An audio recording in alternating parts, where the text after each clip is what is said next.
గాలుతుండ్రా బయటికి. వాటర్ ఇవన్నీ వాటర్ ఇదంతా చెప్పు ఏంది ఎవరన్నా వాడు లోపల కూడా కూర్చొని ఊతుండ్రా బయటికి. వాటర్లు ఊపుతారా ఎవడన్నా? వాటర్ లోపలికి మట్టి ఊతుండ్రా.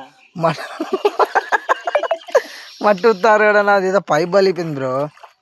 బ్రో అంతే నీలాంటి ఉండాలి కానీ వచ్చేసి.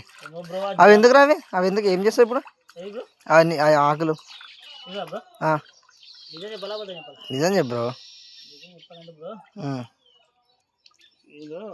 ఇందులో విష్ణుమూర్తి ఇందులో లక్ష్మీదేవత ఇద్దరు కులు అవుతారు. వాళ్ళ కోసమే స్టడీ చేస్తా అక్కడ. అరే ఇప్పుడు నిజం చెప్పరా, ఏదో వింటే ఎట్లా అనిపిస్తుంది నాకే. ఏం చెప్పాలంటే కలదానికి రా. ఇప్పుడు నువ్వు చెప్పిన ఆకలి కథ ఇదేనా? ఇప్పుడు చెప్పలే అది ఇదే. ఆకలి ఎందుకంటే నీటికి కడుగుతుండు, దేవుని కథ చెప్పిండు. ఈ కథ ఇది అనమాట ఇప్పుడు.